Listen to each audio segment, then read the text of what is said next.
Este es el tercer video correspondiente al tema flexión compuesta oblicua. El mismo complementa, pero no sustituye, la lectura del fascículo de teoría correspondiente. Veremos a continuación el segundo de los métodos aproximados que propone el CIRSOC y que fueron expuestos en su trabajo por Boris Bressler. El método se denomina método de las cargas recíprocas. Puede verse en el gráfico de la izquierda un primer cambio respecto a la superficie de interacción que se ha venido viendo hasta ahora. Si se observa en los ejes que pertenecen al plano inferior, en lugar de graficarse los momentos, se han graficado las excentricidades. Al hacer esta transformación, se observa un cambio importante en la forma del diagrama. Este diagrama está expresado en esfuerzos nominales. En el diagrama de la derecha se ha hecho un segundo cambio. En el eje vertical se ha graficado la inversa de los esfuerzos axiales en lugar de los esfuerzos axiales. Como ya se ha dicho, el trabajo de Bressler está hecho en términos de esfuerzos nominales. Estamos viendo aquí la figura del trabajo original de Bressler. Valen algunos comentarios. En primer lugar, el método en sí mismo está extraído de esta referencia 9, que figura en el trabajo de Bressler, que es la norma rusa de 1955, que está en ruso. A su vez, Bressler menciona dos referencias bibliográficas que también están en ruso. Por lo tanto, aquí va un aporte importante en el sentido de que Bressler podía leer y traducir el ruso. Otra cuestión que es interesante es que el reglamento ruso expone la fórmula que vamos a ver enseguida, pero no explica físicamente qué puede significar o geométricamente qué puede significar. El aporte de Bressler es el siguiente. Él dice, esta figura, la figura que representa la resistencia nominal de la sección expresada en términos de 1 sobre Pn y de excentricidades en lugar de momentos, puede ser aproximada por un plano, que es este plano que se ve aquí, con la particularidad de que ese plano, tal como está definido, resulta interior a la superficie resistente y por lo tanto los resultados que se van a obtener de aplicar este plano como superficie resistente en lugar de la superficie real dejan siempre del lado seguro. Esa es la postura de Bressler al exponer el método. Reemplazar la resistencia real, la curva o la superficie curva de resistencia real por un plano que él dice siempre es interior a la superficie real y por lo tanto nos deja del lado seguro, y cuando se vean un poquito más adelante los ejemplos resueltos, se va a ver que esta afirmación podría considerarse ratificada por los ejemplos.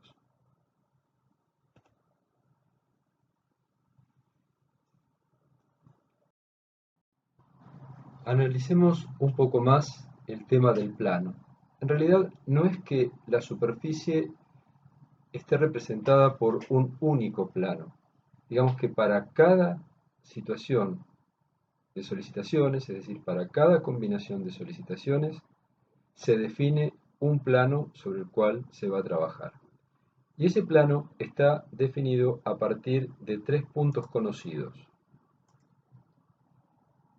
El plano pasa por 1 sobre P0, 0 y 0. ¿Qué es eso? Es la inversa de la resistencia como columna. Después hay otro punto que es 1 sobre P0i, MNI dividido PN. ¿Qué es eso? Esto que está aquí, el segundo término, es la excentricidad de uno de los momentos. La tenemos graficada aquí.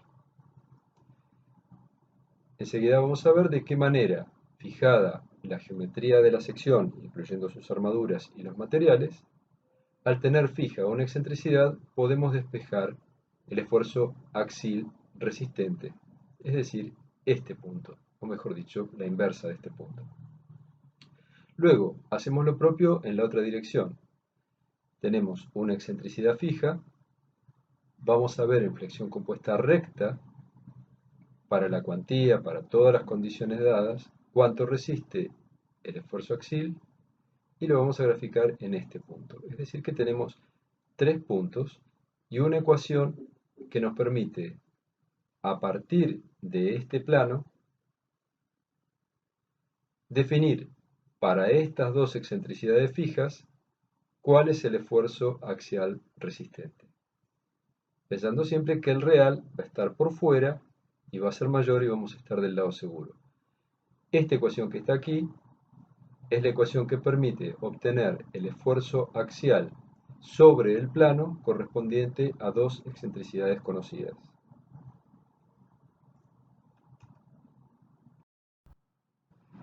El primer paso consiste en la elección del gráfico de flexión compuesta recta. Recordemos que si bien estamos en un caso de flexión compuesta oblicua, este método aproximado permite emplear los recursos disponibles para flexión compuesta recta. Aquí se ha elegido un gráfico en el cual las cuatro armaduras de las caras son iguales. Es una distribución muy práctica que simplifica bastante luego los cálculos, como se verá al analizar los ejemplos. Otra distribución que también simplifica mucho los cálculos es elegir una barra en cada esquina. Luego se calcula la cuantía. Recordemos que es conocida la armadura. En definitiva, entonces, la cuantía la podemos calcular en esta expresión. La cuantía es la armadura total dividido a sub c, f'c multiplicado por fi. Es algo muy importante de destacar que los análisis que se hagan ahora deben hacerse sobre la curva completa. Si recordamos lo visto en flexión compuesta recta, estas curvas eran truncadas por el efecto de la excentricidad mínima. Para el análisis de lo que se va a ver ahora, hay que considerar la curva completa, es decir, sin el truncamiento. Entonces, definida la curva, rápidamente puede calcularse phi p n 0.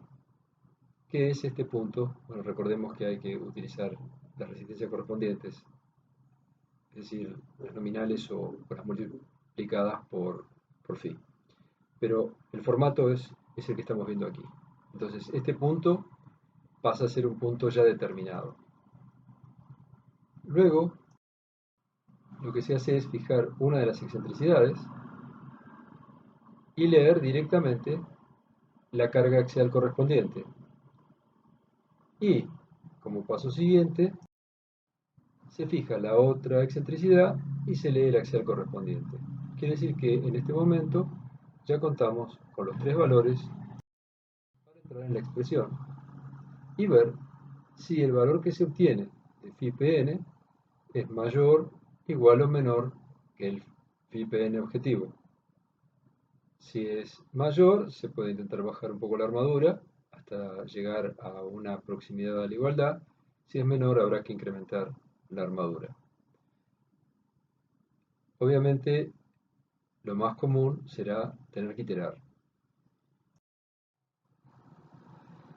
Se han presentado entonces los dos métodos aproximados recomendados en el CIRSOC 201.05 y propuestos por primera vez en el trabajo de Bresler. El primero de los métodos vistos es el método de los contornos de carga y se aplica cuando las excentricidades son importantes y los esfuerzos axiales no son muy significativos. Y el método de las cargas recíprocas se aplica cuando las excentricidades son pequeñas o los esfuerzos axiales son significativos. Para acordarse cuándo es de aplicación este método, es fácil ponerse en el caso de la flexión simple. En el caso de la flexión simple, P sub n vale 0 y el cociente este valdría infinito. Entonces, uno ya se da cuenta que este método no es el método que aplica en los casos de grandes excentricidades o cercanos a la flexión. Y por descarte sale el otro. Vale la pena hacer un comentario para evitar errores. En la bibliografía, incluso en lo que acabamos de comentar, cuando se habla de los contornos de carga, se hace referencia frecuentemente a superficies como la grisada, pero en realidad la superficie como la grisada corresponde a una combinación de acciones, o en este caso de resultantes internas, que no puede abordarse con el método de los contornos de carga.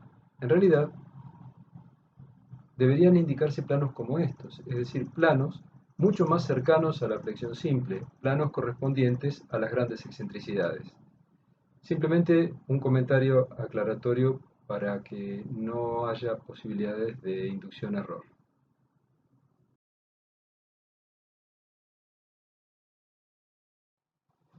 En la bibliografía pueden encontrarse otros métodos aproximados. Uno de ellos es el de Jiménez Montoya. Los dos métodos que se han visto hasta ahora son, como se ha dicho, métodos de verificación. Jiménez Montoya propuso hace muchos años un método de reducción de la flexión oblicua a flexión compuesta recta. De esta forma, resultaba posible y resulta posible en el marco de los reglamentos europeos el dimensionado directo de secciones rectangulares con igual armadura en cada esquina o igual armadura en cada cara, siempre que guarden una relación de lados comprendida entre 0,5 y 2 y que el acero que se esté empleando sea de 420 megapascales. Se hace el comentario respecto al uso de reglamentos europeos debido a que hay algunas diferencias sustanciales en cuanto a deformaciones en los materiales, en particular en el hormigón comprimido, en la relación entre la profundidad del eje neutro de deformaciones y tensiones, en el uso de coeficientes de minoración de resistencias en lugar de el coeficiente phi global. Los europeos usan coeficientes de reducción de resistencia sobre los materiales, sobre el hormigón y sobre el acero en forma diferenciada.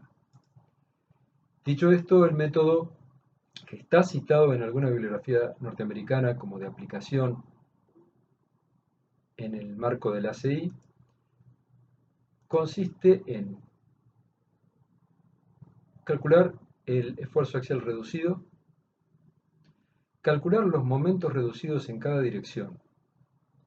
En esto hay que tener mucho cuidado para elegir en el divisor qué valor va al cuadrado, si el ancho o la altura. Porque en realidad la altura es la altura resistente correspondiente a cada momento. Por ejemplo, un momento como este que estoy marcando en este momento tiene esta altura resistente.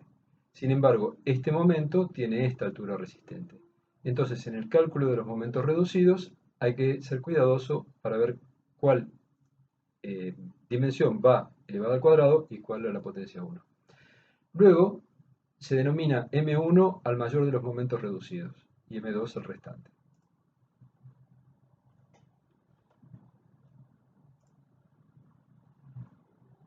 Entonces, lo que se hace es, sin efectuar ninguna corrección sobre el momento axial, sobre el esfuerzo axial, se dimensiona a flexión compuesta recta, con un momento ficticio, MU, que es igual a M1, es decir, el momento mayor, más beta veces el momento menor.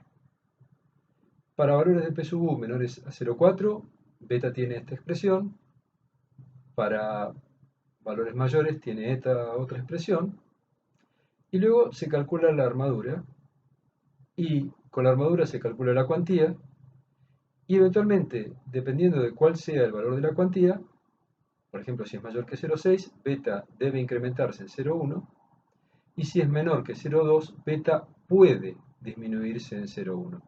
Finalmente, todo se reduce a un dimensionamiento en flexión compuesta recta con algunos peros que hemos comentado anteriormente que hacen que el método no tenga un muy buen ajuste. Lo veremos al desarrollar algunos ejemplos. Este último comentario es una especie de resumen de lo que se habló hace un momento que fue desarrollado originalmente para un diagrama parábola rectángulo, con coeficiente de reducción de resistencia sobre los materiales y obviamente sin la aplicación del coeficiente phi. En la cátedra se ha desarrollado un método bastante parecido, que también permite el dimensionado directo, también mantiene el valor de PU y utiliza un valor MU para un momento ficticio que se obtiene a partir de esta expresión. Los coeficientes alfa y beta pueden obtenerse en esta tabla teniendo en consideración básicamente los recubrimientos relativos.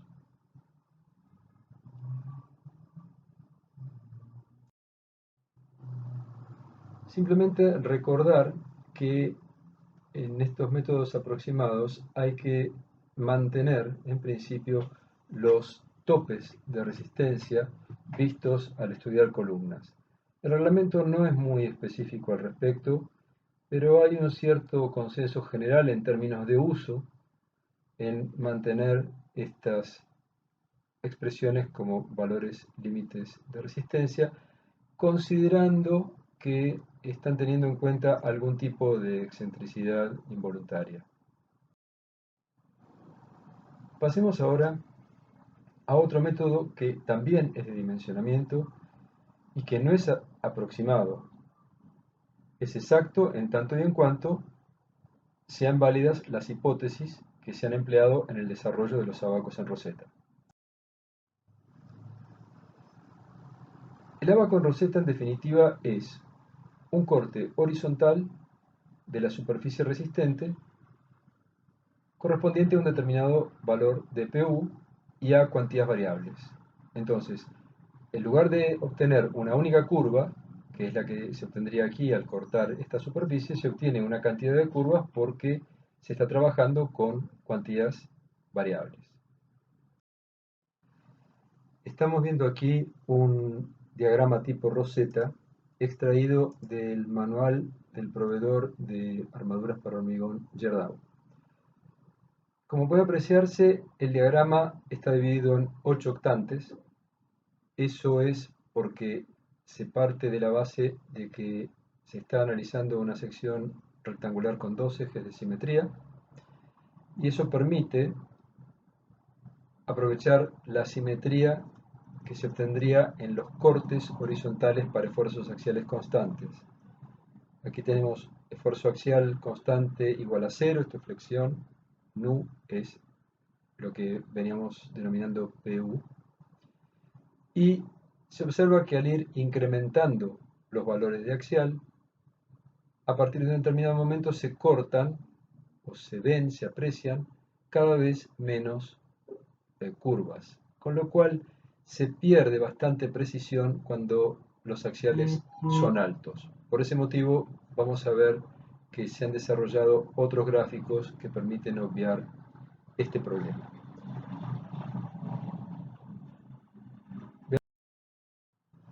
El problema mencionado se ha subsanado aquí representando los octantes de A2 y cambiando las escalas entre cada uno de estos gráficos, de modo de obtener siempre una separación fácil de leer entre curvas consecutivas y manteniendo una precisión razonable en los resultados. Este diagrama que estamos viendo aquí tiene la particularidad de que no está dando resultados en términos de cuantías geométricas, sino en términos de cuantías mecánicas, y es válido para F'C menor o igual que, 30 megapascales y FI 4200 megapascales, que es lo ya visto en los gráficos de interacción para flexión compuesta recta. Recalquemos que estos gráficos tienen una precisión relativa porque no es posible verificar esta condición, es decir, la condición de que el recubrimiento dividido el ancho sea igual al recubrimiento dividido la altura, dado que los recubrimientos en las direcciones normales son iguales, pero salvo para secciones cuadradas, B y H difieren. De todas maneras, se puede buscar un valor intermedio entre ambos cocientes, de modo de mantener acotado el error. Aquí vemos la nomenclatura empleada en los ábacos. es la vista al analizar, por ejemplo, el método de Jiménez-Montoya. Tenemos que tener presente que siempre M1 es el momento reducido mayor y también lo que se ha dicho es que los recubrimientos solamente verifican la condición del ábaco para las secciones cuadradas. Aquí estamos viendo con un poquito más de detalle 4 de los octantes para una distribución de armaduras de 4 barras, una por esquina, 4 barras iguales.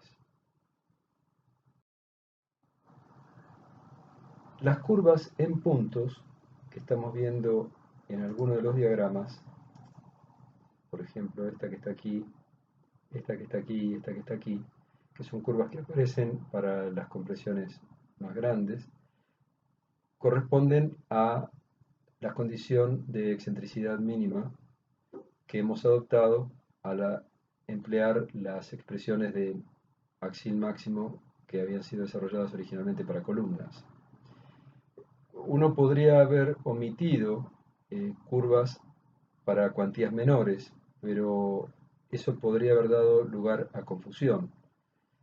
Aquí lo que se está viendo es que el diagrama, o sea, la superficie de interacción continúa hacia arriba, pero no podemos emplearlo. Siempre vamos a decir que esta es para nosotros, entre comillas, una especie de cuantía mínima. No es rigurosamente una cuantía mínima, es una excentricidad mínima. Aclaremos un poco más lo que se ha dicho en la diapositiva anterior. Vamos a repasar el concepto, pero en términos de flexión compuesta recta. Supongamos que tenemos una solicitación que está representada por el punto X. Hemos dibujado aquí dos curvas. Una, la verde, correspondiente a una cuantía de 0,20 sin truncarla por excentricidad. Y la roja truncada por excentricidad. Entonces, uno podría decir que la solicitación X es adecuadamente resistida por la curva verde. Y también podría decir que es adecuadamente resistida por la curva roja. Pero sin embargo, la curva roja representa una cuantía bastante mayor que la curva verde. Entonces, obviamente, si aplicamos el criterio de truncado por excentricidad mínima, la curva verde nunca llegaría a la solicitación X. Debería ser cortada mucho antes. En otras palabras, si cortamos la superficie resistente sin restricción, obtenemos que la curva verde es adecuada. Si aplicamos la restricción, la curva verde no es adecuada y necesitamos la curva roja. Lo mismo pasa en flexión compuesta oblicua en los abacos de Rosetta. Lo que estamos viendo, en definitiva, por adentro de la curva límite de 0,32 son las representaciones de cuantías menores que no pueden ser utilizadas por la restricción de excentricidad. Aquí vemos graficado en el espacio lo que hemos estado diciendo. La superficie azul representaría la cuantía de 0,32. Esta superficie hubiera llegado a una resistencia relativa en axiles de 0,78, pero ha sido truncada en 0,60.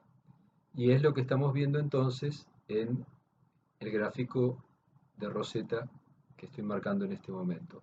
Todas las curvas que están por adentro de la curva de 0,32 son resistencias para cuantías menores, pero que si no hubieran estado truncadas hubieran pasado por encima del nivel de PU igual 0,60.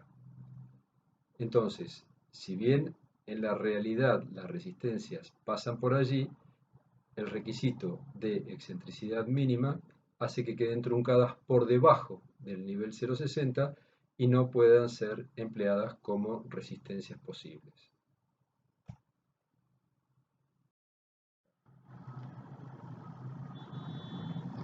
¿Qué pasa si tenemos un PU de 0,645, por ejemplo?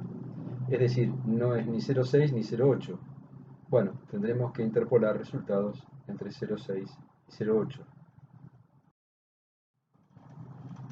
La otra pregunta es, ¿qué pasa si PU es igual a 0,60, M1 es igual a 0,032 y M2 es igual a 0,01? Entonces, venimos aquí, PU 0,60, M1 es igual a, esto es 0,5, 0,05, 0,04, 0,03, 0,02, 0,01, y aquí es 0,01, 0,02, 0,03, 0,032, estamos aquí. ¿Qué pasa en ese caso? Bueno, en ese caso estamos por debajo del valor 0,32 y por lo tanto adoptaremos 0,32.